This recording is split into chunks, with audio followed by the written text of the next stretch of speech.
وفين زيزو لكن بقى؟ انت اللعيبه يا عم زيزو انا يا ريته ما كان دخل النادي الاهلي. هو قاعد احتياطي ليه يا فاروق؟ الراجل الراجل مش همه يا عم، ده راجل كان بيفتتح اتليه بتاع زوجته. يا عم الراجل مش عايزين في دماغه. ندخل لا ما الحاجات انا مش الخاصة بكلمك، انا ما عندش ما فيش. لا بص يا فاروق خلي بالك ما انت تعيش حياتنا بره. انا بتكلم في نقطه. هل النهارده مراته يعني انا مش عارف يعني احنا بندخل احنا بنتكلم. لا خلي بالك بس هنتكلم دي في مسؤوليه تجاه ناديك والنادي. طب وفين زيزو بقى؟ لكن انت اللعيبه يا عم زيزو انا يا ريته ما كان دخل النادي الاهلي. انا بكلمك من ساعه ما دخل النادي الاهلي. النهارده يا فاروق كلامك كان غير كده. لا ما هو غير كده. ما انا ما تفرقش ده. ما انت بتعاتبني على تصريحاتي يا فاروق.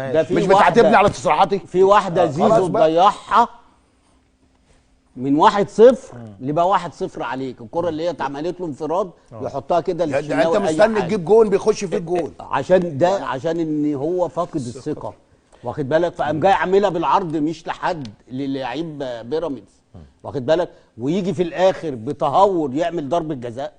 تعرف ان الراجل مش مركز خالص. انا لو من زيزو اقسم بجلال الله لازم اقول للمدير الفني انا اقعد شويه عشان مش قادر.